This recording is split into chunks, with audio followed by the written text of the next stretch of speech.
이제 오늘부터 저희들이 이제 한 번 더 우리가 로마서 말씀을 나누게 됩니다. 로마서 말씀을 나누게 되는데, 이제 마음에 소망하기는 이제 우리 성도님들께서 이 로마서 말씀을 잘 이해하실 뿐만 아니라 또 우리 가족들이나 다른 사람들에게도 한 설교하실 수 있을 정도로 이제 제가 하는 것 이상으로 이렇게 잘 설교하실 수 있는 그 정도 수준이 되도록 우리 성도님들이 좀 익히시면 좋겠습니다.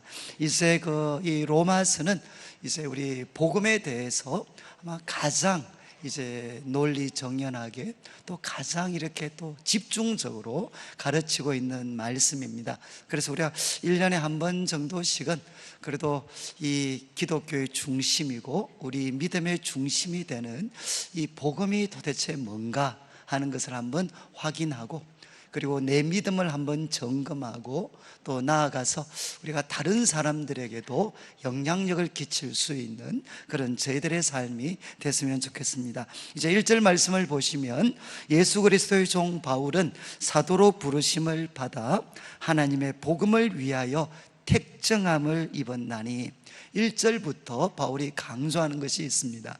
자기는 예수 그리스도의 종이고 사도로 부르심을 받았는데 특별히 하나님의 복음을 위하여서 선택을 입었다는 겁니다.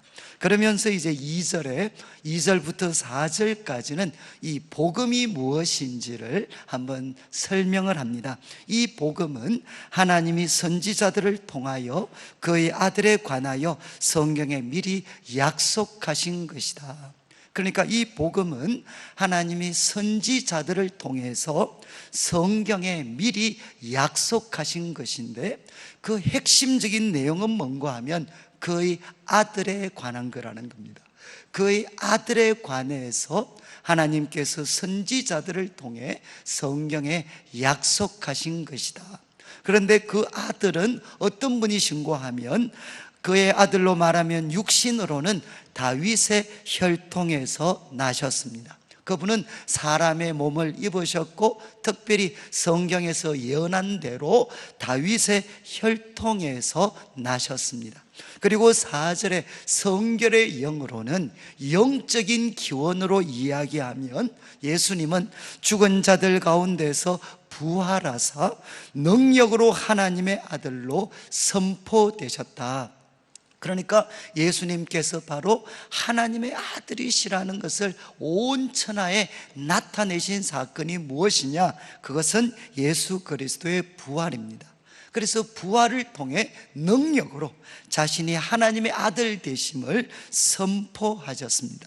그분이 누구신가 하면 우리 주 예수 그리스도시라는 겁니다. 여러분, 이제 복음은 잘 기억하셔야 됩니다. 내가 잘 되게 해주는 것, 내가 성공하게 만들어주는 것, 그것이 핵심이 아닙니다. 복음은 누구에 대한 것이냐?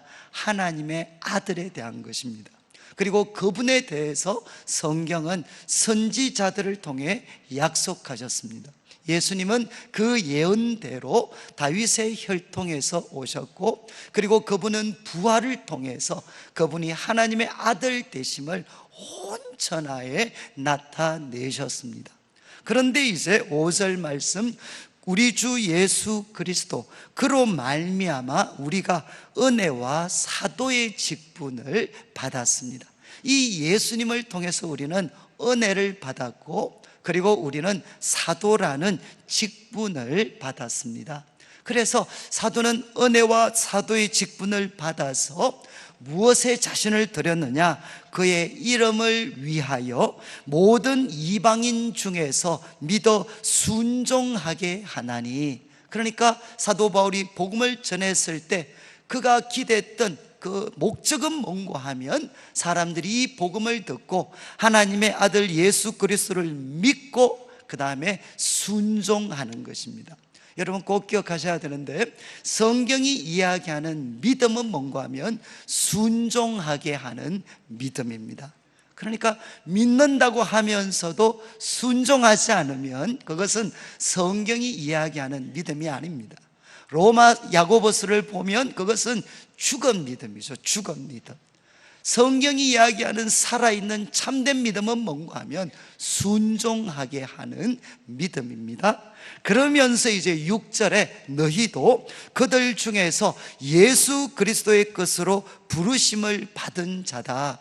지금 로마에 있는 성도들도 바로 모든 이방인 중에서 이제 예수님을 믿고 순종해서 예수 그리스도의 것으로 부르심을 받은 자입니다.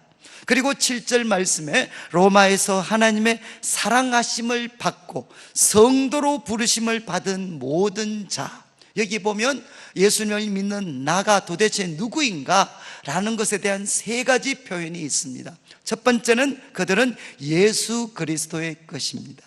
그리고 또 예수님을 믿는 사람들은 누구냐? 하나님의 사랑하심을 받고 있는 사람들입니다. 그리고 그들은 누구냐? 거룩하고 구별된 성도들입니다. 여러분, 이제 우리 성도님들은 누구 것이죠? 누구 것입니까? 누구 것입니까? 이제 저를 한번 보시죠. 오늘 아침에 그래도 여러분은 누구 것입니까? 또 속으로 또 내 것 이러시면 안 돼. 그리고 또 여기 또 부부끼리 앉으신 분들은 또 누구 거야 이러면 네 거 이러시면 안 돼. 우리는 누구 거죠? 우리는 예수 그리스도의 것입니다. 믿으시나요? 별로 기분이 안 좋으신 것 같아요. 그래서 이거 참 교회 오면 이런 소리 들으려고 온 게 아닌데, 우리는 누군가 하면 예수 그리스도의 것입니다. 그리고 우리는 누군가 하면 하나님의 사랑을 받고 있는 사람들입니다. 그리고 우리는 거룩하고 구별된 성도들입니다. 바로 이들에게 이제 바울은 하나님 우리 아버지와 주 예수 그리스도로부터 은혜와 평강이 있기를 원한다, 이렇게 그들에게 복을 빌어줍니다. 여러분, 이제 성경에 대해서 조금 이해가 있으신 분들은 바울 서신을 포함해서 대부분의 서신들은 은혜와 평강이 있을지어다 보통 몇 절에 나옵니까? 편지가 시작되고 대부분은 2절에 나와요. 2절에. 1절에는 사도 바울이 자신을 소개하고, 그리고 2절에는 에베소에 있는 성도들, 고린도에 있는 성도들, 그러면서 그들에게 은혜와 평강을 빌어줍니다. 대부분 바울 서신은 2절 정도에 이것이 나오는데 로마서에는 몇 절이 나오느냐? 7절에 나와요. 7절에. 이유가 무엇이겠습니까? 이 서신을 쓰는 목적, 이 서신의 주제가 바로 하나님의 복음에 있다라는 것을 바울이 명확하게 밝히기 위해서, 그래서 2절부터 시작을 해서 6절까지는 어디에 달해 있느냐? 내가 앞으로 하려고 하는 이야기가 이 하나님의 복음에 대한 것이다 라는 것을 사람들에게 밝히는 데 사용하고, 이제 7절에서 은혜와 평강을 빌어주게 됩니다. 그런 다음 이제 8절, 먼저 내가 예수 그리스도로 말미암아 너희 모든 사람에 관하여 내 하나님께 감사하는 것은 너희 믿음이 온 세상에 전파됨이라. 바울이 하나님께 감사한 것은 뭔가 하면 이 로마, 그 고대 당시에 세계 정치, 경제, 문화 모든 것의 중심지였던 로마, 고대인들이 볼 때는 꿈의 도시였던 그 로마, 그 로마에 바로 예수님을 믿는 성도들이 있다는 소식을 듣고 바울은 하나님 앞에 감사를 드렸습니다. 그런 다음 이제 9절 말씀, 내가 그의 아들의 복음 안에서 내 심령으로 섬기는 하나님이 나의 정인이 되시는데 항상 내 기도에 쉬지 않고 너희를 말하며, 바울은 이 로마에 있는 성도들을 위해서 기도를 했습니다. 그런 다음 10절 말씀에 어떻게 하든지 이제 하나님의 뜻 안에서 너희에게로 나아갈 좋은 길 얻기를 구한다. 그래서 바울은 기도하면서 하나님께 구했습니다. 하나님, 저에게 로마 성도들에게 나아갈 수 있는 좋은 길을 열어주십시오. 이 말씀을 통해서 보면 아직 사도 바울은 로마에 가지를 못했고 로마에 있는 성도들도 만나지를 못했습니다.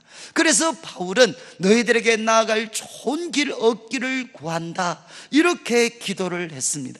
그런 다음 이제 11절부터는 이제 바울이 나는 너희들을 만날 수 있는 좋은 길 얻기를 구한다, 이렇게 이야기하면 편지 읽으시는 분들은 그런 마음이 드시겠죠. 왜 오시려고 그러십니까? 왜 오시려고 하십니까?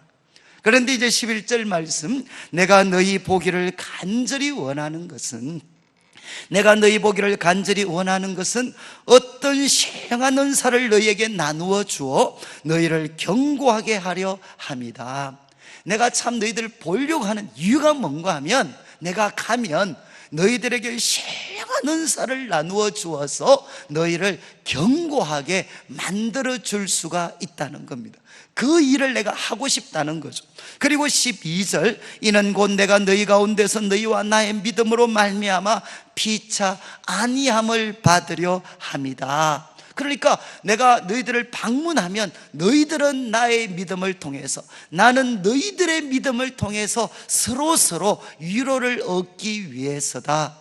그리고 이제 13절 세 번째는, 형제들아 내가 여러 번 너희에게 가고자 한 것을 너희가 모르기를 원하지 않는데, 이는 너희 중에서도 다른 이방인 중에서와 같이 열매를 맺게 하려 함이로되 지금까지 길이 막혔도다. 여러분, 바울이 로마를 방문하려고 하는 이유가 뭡니까? 성도들로 하여금 열매를 맺게 해주기 위해서, 다른 이방인 성도들에게 맺고 있는 그 열매를 로마 성도들도 맺게 해주기 위해서 바울은 가고 싶다는 겁니다. 그런데 길이 막혔다. 그래서 15절, 14절에 헬라인이나 야만인이나 지혜 있는 자나 어리석은 자나, 그래서 배운 사람이든 못 배운 사람이든 모든 사람에게 내가 빚진 자다. 내가 가기만 하면 이런 일이 일어날 수 있는데 내가 지금 못 가고 있으니까 나는 빚진 자다, 이렇게 바울이 이야기를 했습니다. 이 제사를 한번 보시죠. 만약에 제가 우리 성도님들한테 이제 주일날, 제가 우리 성도님들 얼굴 보기를 일주일 동안 제가 고대했습니다. 고대한 이유가 뭔가 하면, 제가 우리 오늘 말씀 전하면 우리 성도님들에게 신령한 은사를 나누어 드려서 내가 여러분들을 견고하게 해드릴 수 있기 때문입니다. 그리고 또 우리 성도님들 바로 열매를 맺도록 제가 해드릴 수가 있습니다. 그래서 이거 할 수 있는데 내가 못하고 있어서 지난 6일 동안 제 마음이 빚쟁이에 시달리는 마음처럼 힘이 들었습니다 라고 이야기하면 우리 성도님들 어떤 생각이 드실까요? 어떻게 좀 좋은 마음이 드셔요? 어떤 생각이 드셔요? 뭐 나쁜 말은 아닌 것 같은데 그래도 목사님 너무 오버하시는 거 아닌가? 아니, 신령한 은사를 목사님이 나눠주시나요? 그리고 또 열매를 목사님이 맺게 해주시나요?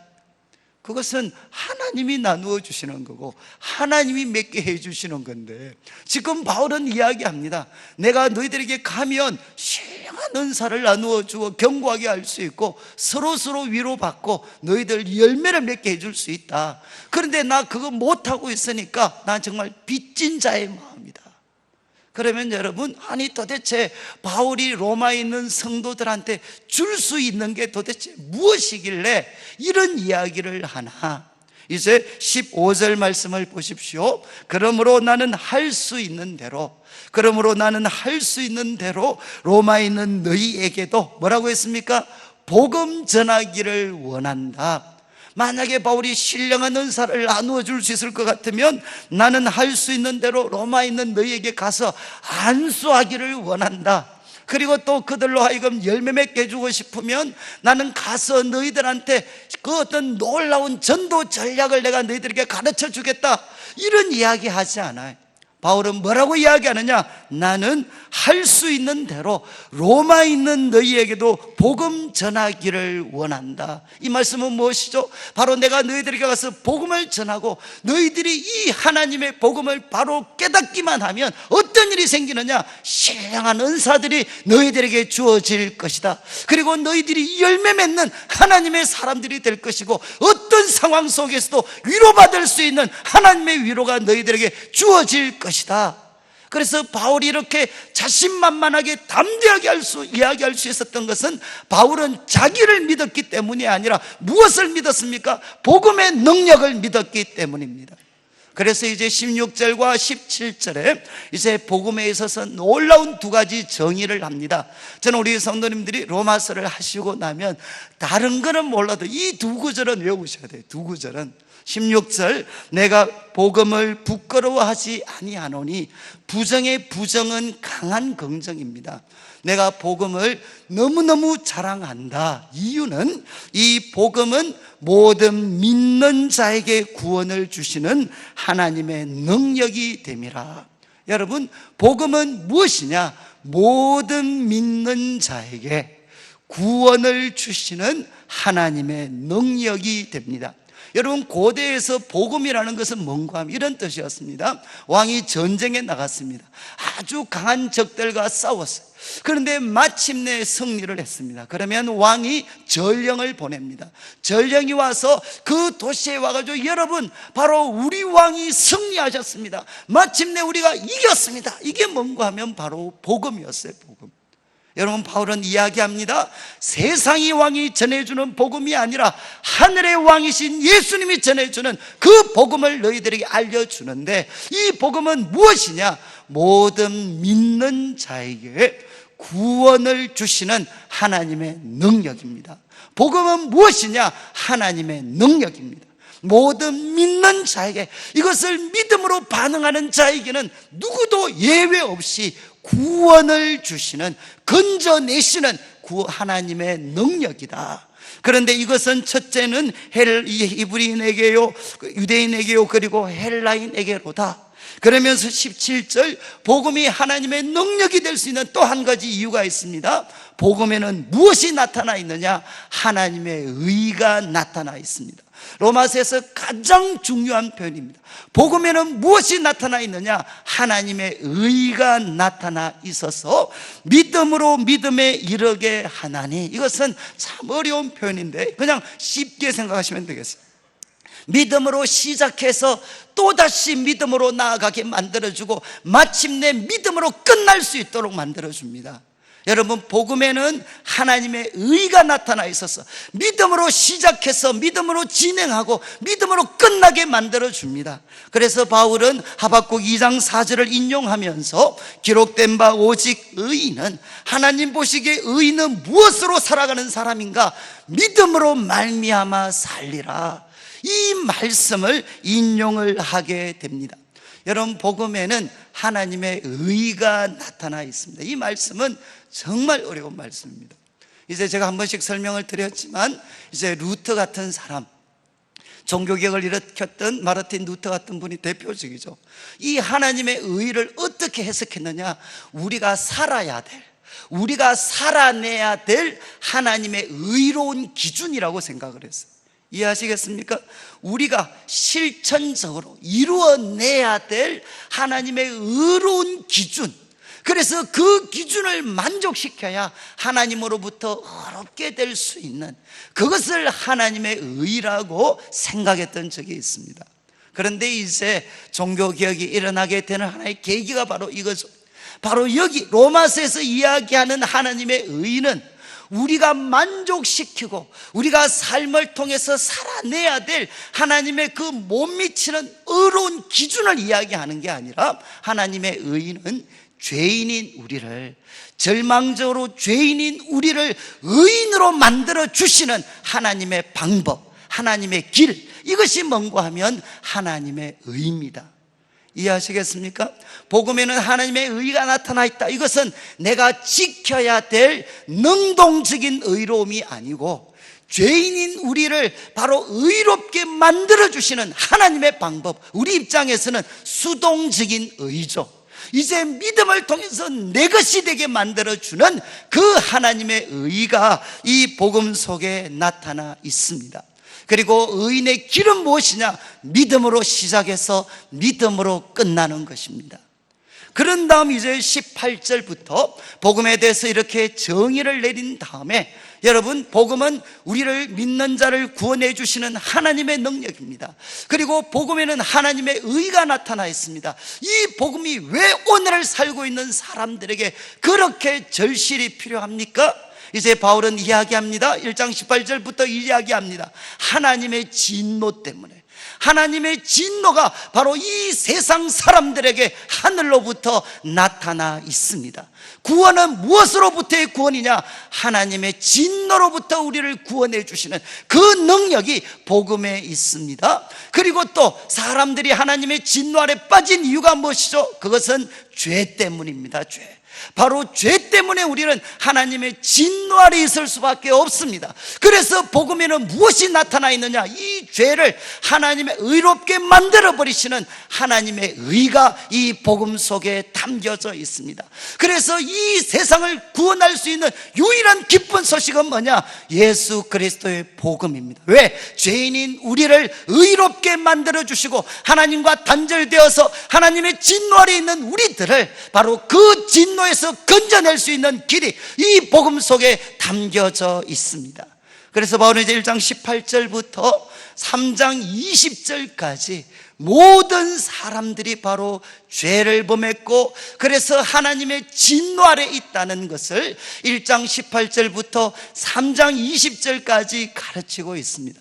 오늘 이제 1장 마지막까지만 살필 텐데 18절을 보십시오. 하나님의 진노가 불의로 진리를 막는 사람들의 모든 경건하지 않음과 불의에 대하여 하늘로부터 나타났다. 성경은 이야기합니다. 하나님의 진노가 하늘로부터 나타나 있다는 것입니다. 지금 우리가 살고 있는 이 순간에도 하나님의 진노가 하늘로부터 나타나 있습니다. 그래 누구에게? 불의로 진리를 막는 사람들. 여러분, 성경은 이야기합니다. 사람들은 하나님을 모르기 때문에 하나님을 믿지 않는 것이 아닙니다. 그들은 하나님에 대한 진리를 가지고 있습니다. 그렇지만 불의로 그 진리를 억압합니다. 불의로 하나님이 그들 영혼에 새겨놓으신 진리를 억압하고 있는 사람들은 두 가지의 잘못을 범합니다. 첫 번째는 모든 경건치 않음. 이것은 누구에 대한 죄냐? 하나님에 대한 죄입니다.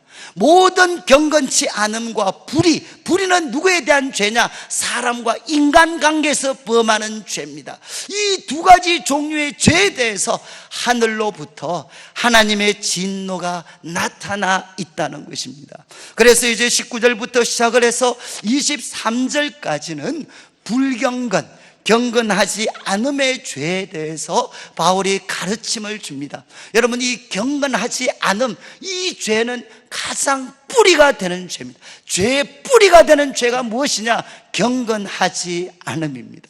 여러분들이 한번 19절을 보십시오. 19절, 이제 하나님께서 경건치 않음에 대해서 그분의 진노가 나타나 있는 이유는 19절, 이는 하나님을 알만한 것이, 창조주 하나님, 역사와 만물을 주관하시는 하나님이 어떤 분이신지 알만한 것이 그들 속에 보임이라. 사람들 속에 하나님을 알만한 것이 분명히 있습니다. 왜? 하나님께서 이를 그들 속에 그들에게 보이셨느니라. 하나님은 사람들 한 사람 한 사람 양심과 영혼 속에 하나님이 어떤 분이신지를 명백하게 보여주셨습니다. 그래서 사람들은 알 수 있습니다. 그리고 20절, 창세로부터 그의 보이지 않는 것들, 그의 영원하신 능력, 그리고 신성이 사람의 양심과 영혼뿐만 아니라 그가 만드신 만물에 분명히 보여 알려졌나니, 분명히 보여 알려졌습니다. 하나님이 만드신 이 천지 만물을 통해서 하나님의 영원하신 능력, 그리고 그분의 신적인 성품, 이 모든 것이 분명히 보여 알려졌습니다. 그러므로 사람들은 핑계하지 못합니다. 19절과 20절 내용의 핵심은 뭔가 하면 사람들은 알고 있습니다. 하나님이 어떤 분이신지 그들은 알고 있습니다. 그런데 21절, 그들은 어떤 선택을 하느냐? 하나님을 알지만 하나님을 영화롭게도 아니하며 감사하지도 아니합니다. 이것이 바로 뿌리가 되는 죄, 불경건의 죄죠. 하나님을 모르는 게 죄의 뿌리가 아니라 하나님을 알지만 그들은 하나님을 영화롭게 하지 않습니다. 그리고 하나님을 감사하지 않습니다. 오히려 그들은 온갖 헛된 철학적인 추론들, 생각들을 사용하고 그들의 미련한 마음이 어두워져서 12절 스스로 지혜 있다 하나 어리석게 되어서 마침내 23절 썩어지지 아니하는 하나님의 영광을 썩어질 사람과 새와 짐승과 기어다니는 동물 모양의 우상으로 그들은 바꾸어 버렸습니다. 여러분, 바로 불경건의 시작은 뭐죠? 하나님을 알지만 영화롭게도 하지 않고 하나님을 향해 감사하지도 않습니다. 그리고 온갖 헛된 도덕적 철학적 추론들을 사용해서 마침내 어떻게 하느냐? 썩어지지 아니하는 하나님의 영광을 썩어질 사람과 검수와 버러지의 형상으로 바꾸어 버립니다. 그들은 우상 숭배의 죄에 빠지게 되는 거죠. 사랑하는 성도님들, 성경은 이야기합니다. 인간은 하나님을 알고 있습니다. 하나님이 어떤 분이신지 알고 있습니다. 그러나 그들은 바로 자신의 삶을 자신의 것으로 만들기 위해서, 그리고 하나님까지도 자신을 위한 존재로 길들이기 위해서 그들은 어떤 선택을 했느냐? 그들은 우상 숭배에 빠지게 됩니다. 그리고 오늘 살고 있는 이 시대는 바로 썩어질 인간을 그들은 신격화하고 있습니다.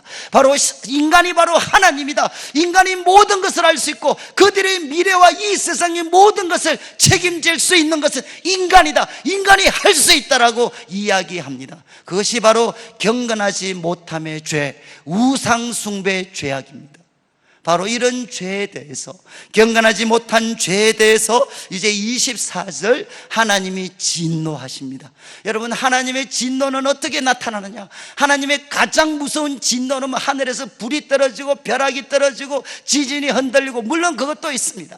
그러나 하나님의 가장 무서운 진노가 무엇이냐? 24절을 보십시오. 그러므로 하나님께서 그들을 마음의 정욕대로 더러움에 내버려 두사. 중요하고 무서운 편이 나오죠. 마음의 정욕대로 더러움에 내버려 두사. 하나님이 내버려 두시는 것, 이것이 가장 무서운 심판입니다. 그들의 그 마음의 정욕대로, 여러분, 이 정욕이라는 단어를 잘 이해하셔야 되는데, 성경에 우리 정당한 욕구가 있어요. 수면욕, 식욕, 성욕, 다 정당한 욕구입니다. 그러나 언제 이것이 악한 정욕이 됩니까? 과하게 될 때, 이것이 과도해지게 될 때, 그리고 더 본질적으로는 대상이 뒤틀리게 될 때, 대상이 뒤틀리고 정도가 과해지게 되면 그것은 무엇이냐? 악한 정욕이 되는 것입니다. 그래서 성경은 이야기합니다. 하나님께서 그들을 마음의 정욕대로 더러움에 내버려 두셨을 때 일어나는 결과가 뭐냐? 그들의 몸을 서로 욕되게 하셨습니다. 서로의 몸을, 그것이 성적인 행동이든 아니면 우리의 말과 다른 행동을 통해서 어떻게 하느냐? 서로를 사랑하고 높이는 것이 아니라 서로의 몸을 욕되게 하고 있습니다. 여러분, 우리가 이 한 주간 동안 세상을 사셨잖아요. 우리가 만났던 많은 사람들이 있습니다. 그들이 우리들에게 무엇을 어떻게 했죠? 많은 경우는 그들은 우리에게 욕을 합니다. 우리들의 몸을 욕되게 합니다. 우리들의 인생을 욕되게 합니다. 우리 한국 사회는 욕이 지배하는 세상입니다. 여러분, 한국만큼 어린 아이들부터 노년에 이르기까지 입만 벌리면 욕하는 나라가 흔하지 않아요. 사랑하는 성도님들, 하나님을 떠난 세상은 서로를 향해 욕되게 만들고 있습니다. 그들의 말을 통해서, 그리고 또 성적인 음란과 타락을 통해서 서로의 몸을 욕되게 하고 짓밟고 있습니다. 바로 하나님이 마음의 정욕대로 버려두셨을 때 일어나는 무서운 일이죠. 그런 다음에 이제 25절 한 번 더 강조합니다. 이는 그들이 하나님의 진리를 거짓 것으로 바꾸어 피조물을 조물주보다 더 경배하고 섬깁니다. 우리가 살고 있는 시대도 예외 없죠. 피조물보다도 피조물을 조물주보다 더 경배하고 섬기고 있습니다. 주는 영원히 찬송할 이십니다. 그런 다음 26절, 이 때문에 하나님께서 그들을 부끄러운 욕심에 내버려 두셨습니다. 24절에는 마음의 정욕대로 더러움에 버려 두셨고, 26절에는 부끄러운 욕심에 내버려 두셨을 때 어떤 어떤 일이 일어나느냐? 성에 중독된 세상의 모습이 나타나는 것입니다. 그들의 여자들도 순리대로 쓸 것을 바꾸어 영리로 씁니다. 여러분, 우리가 세상의 역사들을 보면 남자들은 성적으로 방탕해져도 여자들은 순결을 강요받았어요. 그러나 이제는 하나님께서 사람들을 그 부끄러운 욕심에 버려두게 되면 이제는 순결을 강요받고 그렇게 살았던 여인들까지도 이제는 일어나게 된다는 겁니다. 그 순리를 거부하고 영리로 사용하게 됩니다. 그리고 27절, 그와 같이 남자들도 여인 서기를 버려버립니다. 그냥 여인 서기를 버려버리고 이제는 어디까지 나가느냐? 서로 향하여 음욕이 부릴 듯하며 남자가 남자와 더불어 부끄러운 일을 행하여 그들의 그릇 때문에 상당한 보응을 그들 자신이 받았습니다. 여러분, 이 말씀이 기록하는 게 뭐죠? 바로 모든 성적 타락의 절정이 뭐냐? 하나님께서 그 시대를 버리셔서 정말 하나님이 그 부끄러운 욕심에 버려두셔서 성으로 중독된 사회가 될 때 그 절정으로 나타나는 게 무엇이냐? 바로 동성애라는 것입니다. 여러분, 세상 사람들은 무엇이라고 이야기하든 성경이 가르치는 핵심은 뭔가 하면 바로 성적 타락의 절정은 무엇이냐? 그것은 동성애입니다. 그래서 이야기합니다. 남자가 남자와 더불어 부끄러운 일을 행하고 그 그릇 때문에 상당한 보응을 그들 자신이 받게 됩니다. 우리 한국 사회와 이 세상을 보시면 누구도 부인할 수 없어요. 이 시대는 성에 중독된 시대입니다. 그리고 그 절정으로 동성애와 때로는 수간까지도 짐승들과 관계를 맺는 것까지도 이 한반도 땅에 급속도로 퍼져나가고 있습니다. 그리고 나서 이제 28절을 보십시오. 또한 그들이 마음에 하나님 두기를 싫어합니다. 마음에 하나님 두기를 싫어하면 인간은 참된 자유, 진리를 가지고 살아갈까요? 하나님을 거부했던 이유가 뭐냐? 진리로 해, 진리에 합당하게 살기 위해서, 참된 진보와 참된 진리를 위해서 그렇게 외쳤지만 성경은 뭐라고 이야기하느냐? 그들이 마음에 하나님 두기를 싫어하며 하나님께서 그들을 상실한 마음대로 내버려 두셨을 때 결과가 뭐냐? 합당하지 못한 일을 하게 하십니다. 합당하지 못한 일을 하게 됩니다. 그들은 진리와 진보의 길을 걸어가는 것이 아니라 합당하지 못한 일을 하게 됩니다. 그래서 29절, 모든 불의, 추악, 탐욕, 악의가 가득한 자의, 앞에서 언급했던 것처럼 악한 욕심에 그들은 지배됩니다. 그 대상이 돈이든 성이든 정말 그들은 악한 욕심에 지배된 사람들이 되게 되고, 이어지는 말씀, 시기, 살인, 분쟁, 사기, 악독, 그리고 사기, 악독이 가득하고 수근수근 비방, 하나님께서 미워하시고 능욕하고 교만하고 자랑하고 악을 도모하고 부모를 거역하고, 다 무엇이죠? 하나님께서 그 상실한 마음대로 버려두시면 사람 인간관계는 처절하게 파괴되어집니다. 여러분, 하나님이 없으면 인간도 없습니다. 하나님이 없으면 우리가 서로서로를 사랑하고 서로서로를 긍휼히 여기고 지켜줘야 될 아무런 이유가 없습니다. 여러분, 하나님이 상실한 마음대로 버려두셨을 때 그들의 모든 인간관계는 파괴되어집니다. 시기, 살인, 분쟁, 사기, 악독이 가득하고, 여러분, 우리가 한국 사회 속에 일주일 동안 날마다 귀로 듣고 눈으로 보는 것이 이거잖아요. 사기와 악독이 가득해. 그리고 입만 열면 수근수근하고 비방하고 하나님께서 하나님을 미워하고, 그리고 다른 사람들 능욕하고 교만하고 자랑하고, 입만 벌리면 자기 자랑이고 악을 도모하고, 세상은 밖에도 날마다 새로운 악을 발견하고, 그리고 어떻게 합니까? 마지막으로는 부모들까지도 거역하게 됩니다. 여러분, 그들은 악한 욕심에 사로잡혀서 모든 인간관계가 파괴되어집니다. 그리고 나서 31절, 이거는 일종의 워드플레이인데, 우매한 자, 배약하는 자, 무정한 자, 무자비한 자, 이것은 뭐겠습니까? 이 세상에 그래도 사람 살만한 세상이 되려면 무엇이 있어야 되느냐? 지식이 있어야 됩니다.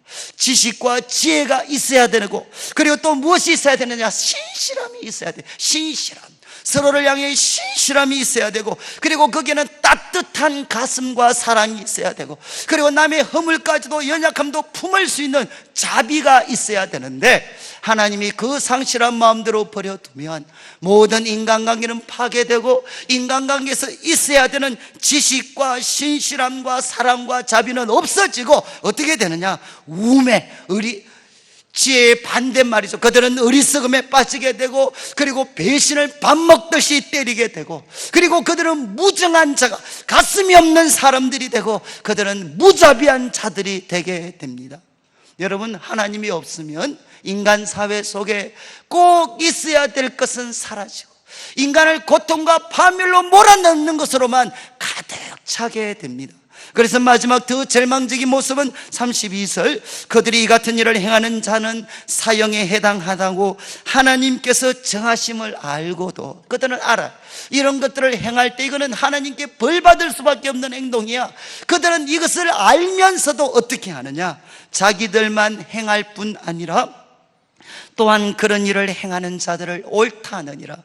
저는 좀 죄송한 말씀이지만, 저는 대학을 다니면서 지식인들, 한국의 지식인들이 가지고 있는 이중성, 그 비겁함에 대해서 제가 이렇게 정말 목도했던 적들이 있어요.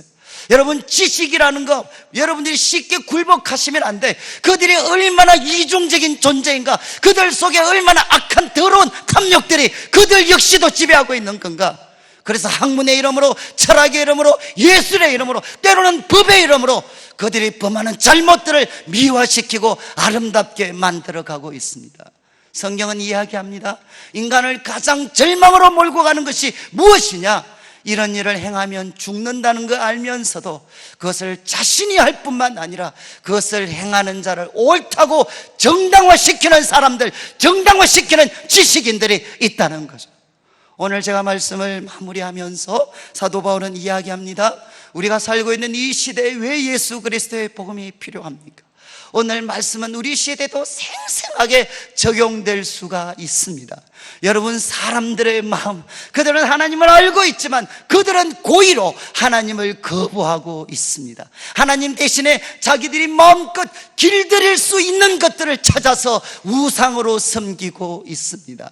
하나님께서는 이런 불경건의 죄에 대해서 하나님의 진노를 나타내셔서 그들의 더러운 욕심대로, 부끄러운 욕심대로, 그 상실한 마음대로 버려두셔서 우리가 살고 있는 이 세상을 보십시오. 서로가 서로를 욕되게 합니다. 그리고 성에 중독된 시대가 되었습니다. 그리고 그 절정에 있는 동성애가 이 시대도 만연해지고 있습니다.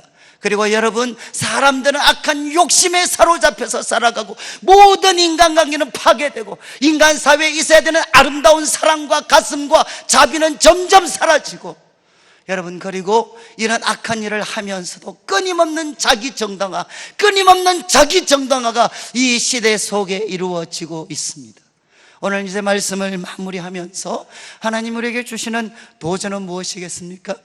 저는 다른 거는 모르지만 여러분, 세상, 하나님을 떠나 있는 이 세상 사람들만 하나님을 알되 하나님을 영화롭게 하고 감사하지 않는 그 잘못을 범하는 게 아닙니다. 저는 사실 바로 교회 성도들, 어쩌면 저 자신이, 그리고 여러분 자신이 이 불경건의 죄에 빠져 있는지 몰라요. 여러분, 하나님을 알고 계십니다. 그런데 하나님을 영화롭게 하고 계십니까? 그분을 정말 천지와 만물의 창조주로서, 역사와 만물을 주관하시는 분으로서, 이 나라와 이 땅의 주인으로서, 왕으로서 여러분 그분을 영화롭게 하고 그리고 그분을 향해 감사를 드리고 있습니까? 많은 성도들이 고난과 어려움 가운데 있으면 하나님께 매어 달립니다. 그리고 하나님을 향해 고백하고 영광을 돌리고 감사를 합니다. 그러나 우리가 어느 정도 살만하고 남들이 우리를 볼 때 성공했다 그러면 그때부터 어떻게 되죠? 하나님을 알지만 하나님을 영화롭게 하고 감사하기보다는 자기를 높일 때가 얼마나 많은지 몰라요. 얼마나 많은지. 사랑하는 성도님들, 저는 이 말씀을 통해 다시 한번 죄의 가장 뿌리가 되는 불경건의 죄, 하나님을 알되 하나님을 영화롭게도 하지 않고 감사하지도 않는 이 죄에서 먼저 우리가 떠나게 되기를 원합니다. 그리고 나아가서 여러분, 바로 세상이 이런 모습에 있습니다. 그럼 우리가 어떻게 해야 될까요? 여러분, 이 세상이 조금 더 착해지도록, 그 속에 있는 사람들이 조금 더 착해지도록 우리가 기도해야 될까요? 노력해야 될까요? 그것도 필요하지만 로마서의 결론은 무엇입니까? 세상은 스스로의 힘으로 의롭게 될 수가 없습니다. 바로 이 세상을 위해서 하나님은 독생자 예수 그리스도를 보내셨고 그분의 복음을 통해서만 이 세상은 구원받을 수가 있습니다. 저는 이제 한 몇 주 전에 우리 부산 버니엘 고등학교 수학 선생님이신 최병호 선생님 오셔서 그렇게 말씀하셨어요. 자, 이분은 태어날 때 아버지가 일본에 있는 절에 가셔서 거기서 불공을 들여가지고 자식을 낳았어요. 그러니까 얼마나 귀한 자식이겠습니까? 그리고 이제 불교 학생회 회장이었어요. 불교 학생 회장하면서 그 중학교 때 예수님 믿는 애들 그렇게 못 살게 굴고, 그리고 학생들 대표로 목탁 두들기고 그렇게 철저한 불교 신자였는데, 이분이 이제 그 미션 스쿨로 학교가 그냥 배치가 되어서 거기서 성경을 가르치는 선생님과 싸우다가 이분이 그만 말씀에 압도되어서 예수님을 믿게 되었어요. 그래서 예수님 없는 사람들은 결국 죽음 그 이후에 어떻게 되느냐, 바로 하나님의 불타는 심판, 지옥이 기다리고 있다. 그리고 그곳에서 우리 영혼은 영원히 죽을 수밖에 없는 고통을 당한다. 이런 말씀을 듣고 그 말씀이 그를 사로잡았어요. 그래서 그가 벌벌 떨면서 그 선생님한테 부탁을 드려서 이제 예수님을 모셨어요. 예수님을 모시고 하나님의 자녀가 되었어요. 그런데 예수님 믿고 하나님의 자녀가 된 다음에 그가 했던 일이 뭐냐, 교회 다니는 애들 찾아가서 한 방씩 다 때렸어요. 다. 이리 와, 너 빨리 대답해. 내가 예수님 안 믿고 이 상태에 있었으면 내가 천국 가 지옥 가? 하면 그 친구가 이야기, 지옥 가지. 너 내가 지옥 갈 줄 알았어 몰랐어? 알았어. 그런데 왜 너 내 친구라고 하면서 한 번도 나한테 천국 가는 길 안 가르쳐줬어? 이 나쁜 놈아, 너 혼자만 천국 가고 나는 지옥 가도록 그렇게 남겨두는 게 친구야? 의리야 이놈들아? 그러면서 있잖아요, 예수님 믿는다고 하면서 한 번도 자기한테 천국의 길, 생명의 길 가르쳐주지 않는 사람들에게 가서 한 방씩 다 집어가서, 이 비겁한 놈, 이 나쁜 놈들, 이 이기적인 놈들, 너 같으면 천국 가고 친구인 나는 지옥 가고, 이 나쁜 놈들아. 사랑하는 성도님들, 우리는 어떤 것 같습니까? 여러분, 우리는 예수님을 믿기 때문에 예수님의 공로로 하나님의 진노에서부터 벗어났습니다. 그리고 하나님께서 우리와 함께 하시고 하나님만이 주실 수 있는 신령한 은혜들을 우리는 누리고 있고, 그리고 이 우리들의 삶이 마무리 되면 주님은 우리를 영접하셔서 영원한 천국으로 우리를 이끌어 가실 겁니다. 그렇지만 주님을 알지 못하는 우리 주위에 가까운 사람들, 살아가는 사람들, 그들은 어떻게 되겠습니까? 만약에 그들이 죽어서 지옥 가면, 제가 볼 때 만약에 천국으로 넘어만 올 수 있다 그러면, 하루만 넘어갈 수 있는 시간을 줬다 그러면 다 넘어와서 우리들의 멱살이를 메고, 너 왜 나한테 안 가르쳐줬어? 너 내가 분명히 이렇게 살면 지옥 갈 거 알았잖아. 이런 큰 고통이 있을 줄 알았잖아. 왜 너 내한테는 안 가르쳐줬어? 그러면서 우리의 멱살을 잡지 않겠습니까? 사랑하는 성도님들, 저는 우리 내일 교회가 정말 하나님의 말씀을 배우고 하나님의 뜻대로 이 시대를 살아가는 그 몸부림을 쳐야 되지만, 그 중심에 무엇이 있어야 되느냐? 하나님을 알지 못하는 사람들, 예수 그리스도의 복음을 알지 못하는 사람들, 그들에게 생명의 이 소식을 전해 주셔야 됩니다. 최병호 선생님이 이야기하셨죠? 자신의 인생을 바꿔놓은 말씀, 다니엘서 12장 3절에 많은 사람을 옳은 대로 돌아오게 하는 자는 하늘의 별과 같이 빛날 것이다. 많은 사람들을 옳은 대로 돌아오게 하는 자는 하늘의 별과 같이 빛나게 될 것이다. 여러분, 하늘의 별과 같이 빛나는 사람은 예수 믿어서 대통령 되고 재벌이 되고 최고의 학벌을 가지고 최고의 삶의 성공을 가진 사람들이 아니라, 많은 사람들을 옳은 대로 돌아오게 하는 자들, 바로 그들이 하늘에서 별과 같이 빛나게 될 것입니다. 저는 우리 성도님들 오늘 말씀을 통해 하나님을 영화롭게 하고 하나님을 감사드리는 경건의 삶을 회복하고, 다시금 이 복음이 우리를 하나님이 진노에서 건져주셨고 죄인인 우리를 의롭게 하셨다는 이 놀랍고 기쁜 소식을 우리 마음에 새겨서, 다시금 우리가 어떤 상황이 있든지 간에 이 복음 때문에 하나님께 감사하고 기뻐하고, 그리고 내가 예수님을 믿기 때문에 내 속에 누가 계십니까? 성령님이 계십니다. 예수 그리스도의 보혈이 흐르는 곳에 주님의 성령이 임하십니다. 그 성령님이 나를 사로잡아 주셔서 우리들에게 기쁨과 찬송이 흘러나올 뿐만 아니라, 아직 주님 앞에 나오지 못한 많은 사람들에게 복음을 전하여서, 저는 우리 교회가 많은 사람들을 옳은 대로 돌아오게 하여서 하늘의 별과 같이 빛나는 성도들의 교회가 되시기를 주님의 이름으로 축복합니다.